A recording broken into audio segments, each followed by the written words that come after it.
तो आज से हम लोग स्टार्ट करने जा रहे हैं माइनक्राफ्ट सर्वाइवल सीरीज। और इस सीरीज के अंदर हम लोग वो सारी चीजें करने वाले जो हर एक माइनक्राफ्ट प्लेयर करना चाहता है। तो ये सीरीज भाई बहुत ज्यादा इंटरेस्टिंग होने वाली है। तो बिना किसी देरी के जल्दी से अपना वर्ल्ड यहाँ पे क्रिएट कर लेते हैं। वर्ल्ड का नाम मैं अपने हाइट्स वर्ल्ड ही रखने वाला हूँ। और हाँ गाइस, डिफिकल्टी फिलहाल तो मैं नॉर्मल के ऊपर ही रखने वाला हूँ। तो गाइस सब कुछ सेटिंग यहाँ पे हो चुकी है, तो चलते सीधा वर्ल्ड के अंदर। तो मैं इस प्यारे से माइनक्राफ्ट वर्ल्ड के अंदर स्पॉन हो जाता हूँ और साथ ही साथ मुझे यहाँ पे एक गिफ्ट भी मिलता है, यानी मुझे अपनी चेस्ट भी मिल जाती है। तो चेस्ट का सामान कलेक्ट करके मैं निकल पड़ता हूँ इस माइनक्राफ्ट के वर्ल्ड को यहाँ पे एक्सप्लोर करने के लिए। तो जस्ट मेरे स्पॉन के बाजू में मुझे यहाँ पे एक इन द वाटर विलेज मिल जाता है और विलेज के जस्ट सामने मुझे यहाँ पे एक बहुत बड़ी केव देखने को मिलती है। तो एक्सप्लोरेशन करने के बाद अब बारी थी अपनी रियल जर्नी स्टार्ट करने की। तो फटाफट से मैं निकल पड़ता हूँ बेसिक रिसोर्सेज गैदर करने के लिए।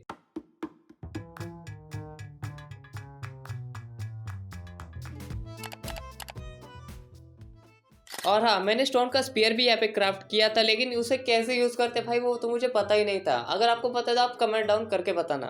तो अब फिलहाल तो हूँ मैं स्टोन एज के अंदर और मुझे स्टोन एज से बाहर निकलना है, यानी हमें जाना है अभी कॉपर एज के अंदर। तो मैं जल्दी से निकल पड़ता हूँ कॉपर की माइनिंग करने के लिए, ताकि मैं अपने लिए कुछ आर्मर और कुछ यहाँ पे टूल्स बना सकूँ।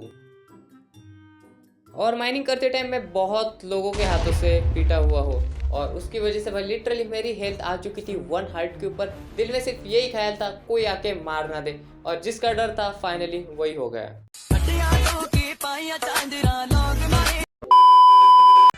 स्पॉन मिलने के बाद मैं भाग के उसी जगह वापस से चले जाता हूँ ताकि मैं अपने रिसोर्सेज कलेक्ट कर सकूँ। और रिसोर्सेज कलेक्ट करने के बाद रात होना स्टार्ट हो चुका था, तो मेरे पास अभी भी फिलहाल बेड नहीं था। तो मैं वापस से उसी विलेज की ओर निकल पड़ता हूँ ताकि ज़ॉम्बी स्पॉन होने से पहले भाई मैं सो के उठ जाऊँ। तो इस विलेज के अंदर मुझे यहाँ पे बहुत सारे हेबल्स मिलते हैं, तो इस हेबल्स को यहाँ पे मैं वीट के अंदर कन्वर्ट कर देता हूँ और इस वीट का यूज करके मैं यहाँ पे ब्रेड्स भी बना लेता हूँ। तो मैं वापस से निकल जाता हूँ उसी केव के अंदर कॉपर और अदर रिसोर्सेज माइनिंग करने के लिए। तो माइनिंग तो यहाँ पर मेरी अच्छी खासी हो गई है। अब बारी है अपने लिए कुछ यहाँ पे वुड और डर्ट इकट्ठा करने के लिए। डर्ट इसलिए क्योंकि वो आगे जाके आप लोगों को पता चल ही जाएगा। रिसोर्स कलेक्ट करने के बाद याद आया मैंने एक मोस्ट इंपॉर्टेंट चीज तो की नहीं भाई माइनक्राफ्ट के अंदर, वो थी एनिमल्स की पिटाई। तो इस विलेज को यहाँ पे मैंने अच्छे से एक्सप्लोर नहीं किया था और आज हम लोग इसी विलेज को यहाँ पे एक्सप्लोर करने वाले हैं। और इस विलेज के अंदर लिटरली मुझे सिर्फ 2 ही चेस्ट मिलती है, जिसके अंदर भी भाई सिर्फ कचरा ही भरा पड़ा था। तो अब बारी अपने लिए एक छोटा सा यहाँ पे बेस बनाने की, जो कि हम लोग यहाँ पर बनाने वाले हैं। तो लेट्स गो गाइस, चलते सीधा अपना बेस बनाने के लिए।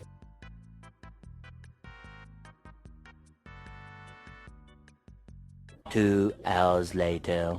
तो फाइनली गाइस अपना छोटा सा यहाँ पे बेस बन के रेडी हो चुका है। और आप लोगों को ये बेस कैसा लगा आप लोग मुझे कमेंट करके ज़रूर बता देना। और अब बारी थी अपने लिए कॉपर के आर्मर बनाने का और कुछ यहाँ पे टूल्स बनाने के। तो मेरे पास जितना भी कॉपर था मैं उसे डाल देता हूँ स्मेल्ट करने के लिए और वेट करने लगता हूँ।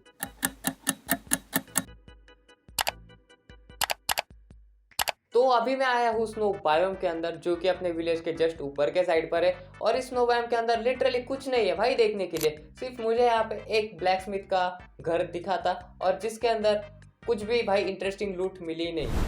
और हाँ गाइस, मेरे विलेज के पीछे के साइड पर ही बहुत बड़ा समुंदर है, जिसके अंदर लिटरली भर भर के केल्प पड़ा हुआ है। तो मैं जल्दी से निकल पड़ता हूँ केल्प की फार्मिंग करने के लिए, क्योंकि आप लोगों को पता है भाई केल्प कितना ज़्यादा इंपॉर्टेंट है।